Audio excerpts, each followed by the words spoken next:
చదువుకుంటున్నాను.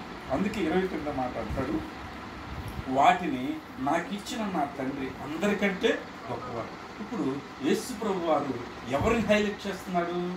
ఆయనను ఒక ఆయన పంపాడట, ఆయనను హైలైట్ చేస్తున్నారు. మరి మిమ్మల్ని భూమి మీద పంపించిన ఒక ఆయన ఉన్నాడు. మీ సంగతి నాకు తెలియదు, కానీ నా సంగతి నేను మీకు తెలియజేస్తున్నాను. మా తండ్రి గారు మా తల్లిదండ్రులకి పిల్లలు లేని కాలంలో విజ్ఞాపన చేశాడట, నాకు ఒక కొడుకుని ప్రభు, వాడు ప్రవక్త కాదు, ఆ ప్రవక్త పేరు నేను పెట్టుకుంటానని ఆయనతో ఒడంబడి చేసుకున్న తర్వాత నేను పుట్టాను. అర్థమైందండి? అంటే తండ్రి ఆయన మొర విని, ఇదిగో పంపబడేటువంటి ఈ వ్యక్తి ద్వారా భూమి మీద ఏదో ఒక గొప్ప కార్యం చేయడం కోసం సమూయేలు అనేటువంటి వ్యక్తి ఆ అన్నాకు పుట్టక ముందు ఆ అన్నాకి వేదన కలిగించాడు. ఎందుకు కలిగించాడంటే పిల్లలు లేరు. ఆ పిల్లలు లేకపోతే వచ్చే నష్టమో కష్టమో ఆమెకు తెలిసింది, విజ్ఞాపన చేసింది. ఎందుకు ఇంతకు సమయం ఇచ్చాడంటే ఒక కాలం రాబోతుంది. ఆ కాలం ఏంటంటే ఏలీ కుమారులు దేవునికి అవిధేయులు, ఏలీ కూడా ఆయన పని సరిగ్గా చేయలేని వాడు. ఆ కాలం ముందు మరి నడిపించేవాడు కావాలి నాయకుడు. ఆ కాలం ముందు ఇశ్రాయేలు అనేటువంటి ఆ ప్రజలను సరైన పద్ధతిలో పెట్టుకుని భయాన్ని కలిగించేవాడు కావాలి. అందుకే ఇదిగో నిన్ను కూడా ఈ సమయంలో నీ ఇంట్లో నుంచి లేదా మీ కుటుంబంలో నుంచి బయటకు ఎందుకు తీశాడంటే మీ ద్వారా దేవుని భయం మీకు ఇచ్చు వారికో మీ పక్క వారికో తెలియాలి. అక్కడ యేసు ప్రభువు గురించి తెలియలే, అందుకోసం ప్రభు అంటూ నా తండ్రి నన్ను పంపాడు అంటున్నాడు. మరి నిన్ను కూడా భూమి మీద నీ తల్లిదండ్రులు గర్భంలో నుండి బయటకు తీసి నిన్ను బయటకు పంపించాడు లోకంలోకి. నువ్వు ఒట్టిదాన్ని కాదు, నువ్వు ఎటువంటి కాదు. ఎందుకంటే ఆయన మహిమను లోకంలో చూపించడానికి. ఒకవేళ మనం భ్రష్టులు అయితే అది మనమే, మన శిక్షకు మనమే అర్హులము, యోగ్యము, మనమే దాన్ని మనం తెచ్చుకున్నట్టు అన్నమాట. అదే కాకుండా ఒకవేళ వాక్యం ఎవడు వింటాడు అతడు తండ్రి చిత్తంలో ఉన్నవాడు అంటే ప్రభు. తండ్రిని నీతిని నెరవేర్చేవాడు అంటారు. సత్యానికి వాడు ముద్ర వేసినవాడు అంటే ఇప్పుడు మనమంతా ఎవై ఉన్నప్పుడు సత్యానికి ముద్ర వేసేవారుగా భూలోకంలో ప్రభు అంటే తెలియని వారికి ముందు మనం నిలబడుతున్నాం. యాజ్ లైక్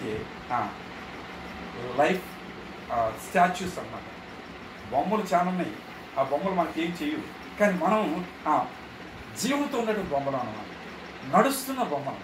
మనం ఏం చేస్తామంటే మనం ఎక్కడుండా ఆయనకు మహిమ తెచ్చి ప్రభు ఆయన యేసు భూమి మీద ఉన్నప్పుడు ఎవరికి మహిమ తెచ్చాడో తెలుసా? నన్ను పంపిన వాళ్ళతో అంటూ ఆయనకు మహిమ తెచ్చాడు. ఆయన అంటున్నాడు, నేను నా సొంతగా నేను మహిమను కోరుకోవట్లే, నన్ను పంపిన వాడు నాకు మహిమ ఇస్తున్నాడు అన్నాడు. మరి నిన్ను భూలోకం పంపాడే ఆయన నీకు మహిమను ఇస్తాడు. అయితే ఆ మహిమను మనం పాటు చేసేవారుగా ఉండకూడదు అన్నమాట. తండ్రి నేను ఏకమై ఉన్నలాగని అంటాడు. మరి మనం కూడా ఏమై ఉండాలి? ఇప్పుడు భూమి మీద ఏకం, అందరూ ఏకంగా ఉన్నారా? లేరండి. మా సమూహం మాది అదండి, మా సమూహం మాది ఇదండి అంటూ వీరే విభేదాలు ఉన్నాయి.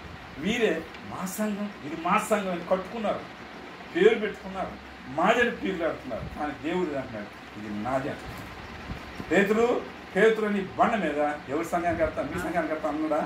మా సంఘాన్ని కడతాను అన్నాడా? లేదు, నా సంఘం దేవుడు. ఎవరిది సంఘం? ఆ సంఘంలో మనం ఏమై ఉండాలి? తండ్రి కుమారుడు ఏకమై ఉండాలి. మనం కూడా ఏమై ఉండాలి? మరి మనకు ఒక బ్రాహ్మణుడు అన్నాడు, మా అక్కని అడిగితే ఒక దేవుడు చెప్పాడు, మా నాన్నగారిని అడిగితే ఒక దేవుడు చెప్పాడు, మా అమ్మని అడిగితే ఒక దేవుడు చెప్పింది, మరి నేనేమో ఇంకొక దేవుడు. ఇలా మా కుటుంబంలోనే 4-5 దేవుళ్ళు ఉన్నారు. క్రైస్తవ దగ్గరికి వెళ్తే ఆ ఇంటి ఎవరిని అడిగినా యేసే క్రీస్తు దేవుడు అంటున్నారు.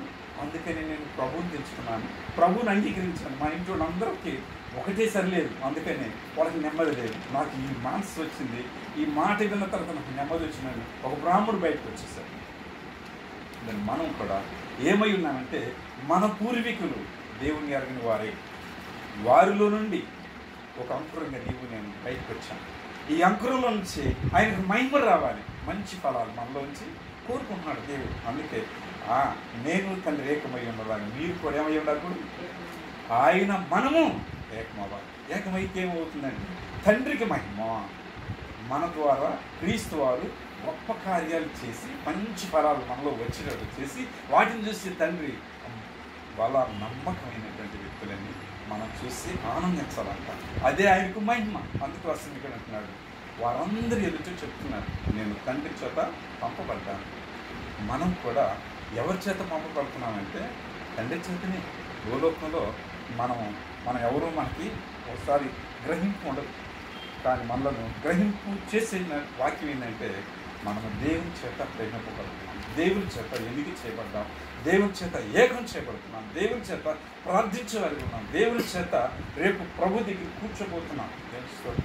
మేమంతా విడిచిపెట్టి వచ్చామండి. మరి మా సంగతి ఏంటంటే మీరు నాతో కూడా 12 సింహాసనాన్ని మీరు ఉంటారని ఆ 12 మందికి చెప్పారు. ఒకరు తప్పుకున్నాడు, ఆ సింహాసనం కోల్పోయాడు. కానీ మనం అలా కోల్పోకూడదు. ఏకం అనేమంట మనలో ఆ ఆది అపోస్తులు అందరూ ఏక మనసు కలిగి, ఏక తాత్పర్యం కలిగి, మేడ కలిగి కూడి ఆయన చెప్పినటువంటి మాట, ఆ వాగ్దానం కోసం ప్రార్థన చేసినప్పుడు అందరూ శక్తితో నింపబడ్డట్లు మనం చూస్తున్నాం. మరి మనం కూడా ఒక వ్యక్తి కొరకు ప్రార్థన చేయడానికి వచ్చాం. ఆయన కొరకు మనం ప్రార్థన చేస్తే మన కొరకు ఇంకొక ఆయన ప్రార్థన చేస్తున్నాడు. నీకు తెలియలేదు, ఆయన విజ్ఞాపనం చేస్తున్నాడు. ఎవరి కొరకు అంటే మనందరి కొరకు విజ్ఞాపనం చేస్తాం.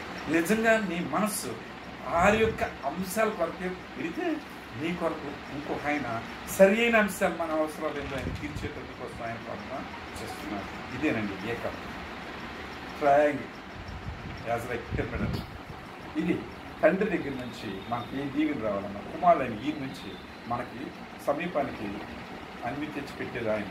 మరి మనమే నువ్వు చూడండి, మనము ఒకరి కొరకు ప్రార్థన చేసి దేవదస్సయ్య గారు రోగులు ఇద్దరు ఎవరైనా వెళ్తే అబ్బాయి ఆయన కోసం నువ్వు చేయి, నువ్వు ఆయన కోసం ప్రార్థన చేయండి.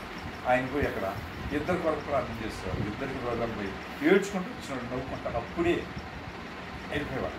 లేచి ప్రభువారు అన్నాడు, దేవదాస్ నువ్వు ఏదైతే అంశం ప్రార్థన చేస్తావో నేను కొట్టి నెరవేరుస్తాను అని వాగ్దానం ఇచ్చాడు. కానీ మనం కూడా అలా వాగ్దానం కావాలంటే ఏకత్వంలోకి మన మనసు రావాలి. మన మనసు ఏకత్వం లేకపోతే ఏది పొందలేకపోతున్నాం. విడివిడిగా సాతానుడు మనల్ని మార్చి విడగొట్టి మన బ్రతుకుని చదవబడుతున్నాడు.